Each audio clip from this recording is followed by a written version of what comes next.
So what are the concerns for the Greens about this development? Well, first of all, it's a massive overdevelopment. They're trying to squeeze a lot onto the site. 524 units is a very large residential complex, and they're trying to put a supermarket mall where really the infrastructure is not there to support a supermarket mall.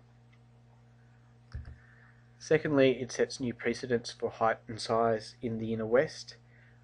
If this gets built, then other developers are likely to ask for much higher buildings than they're currently asking for. It sets a precedent for the Allied Mills site in Summerhill, just across the rail station. So it's an unwelcome new precedent for the inner west.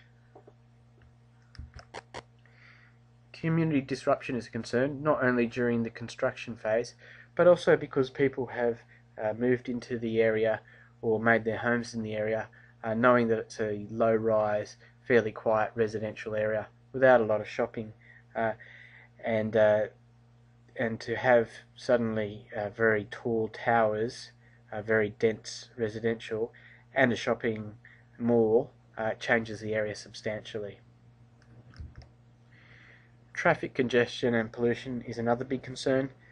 People who know the intersection at Longport Street and Old Canterbury Road know that it's clogged at most peak hours with cars going back quite some distance, and also at weekends. And to suddenly put 524 units with all the cars associated, plus a supermarket mall with all the shoppers coming and leaving the supermarket mall plus deliveries, is just going to make that intersection totally congested. There just is not the infrastructure. This is the wrong place for a supermarket mall and this density of housing.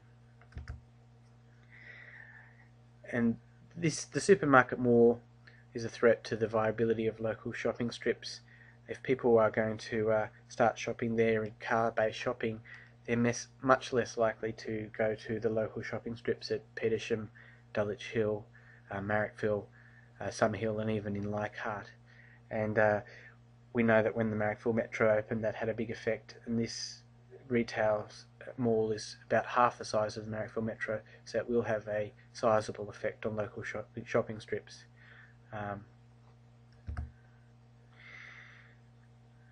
Some people will have heard of the Cooks River to Iron Cove Greenway. This is a vision of an active transport corridor with cycling and walking tracks, and also native bush regeneration, and hopefully at some stage light rail running along the old Dulwich Hill goods line, which is no longer used for any industrial purpose.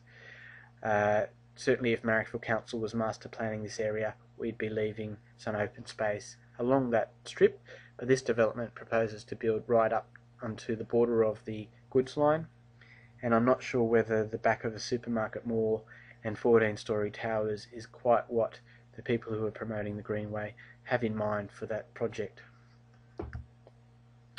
And last but not least, the fact that the developer has bypassed the local council, Marrickville Council, and effectively bypassed the community by putting his application straight into the state government under Part 3A of the Planning Act.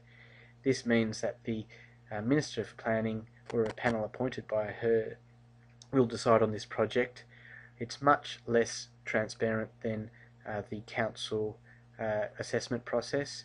The community does not get as great a say, and certainly local councillors are much closer and much more accountable at local elections to the local community. So really this is a way that the developer can go for much greater heights and much greater density, knowing that he probably wouldn't be able to get it through council and through the community. He's bypassed that and gone straight to the state government. So that's the developer's plans. You can go to the website Lewishamtowers.org to find more detail, and with links to the Department of Planning's website with the full plans there. I urge you to go to that website and have a look and sign up to our campaign email list and really put pressure on our local representatives to stop this development, which is a massive overdevelopment and will hurt the local community. Thank you.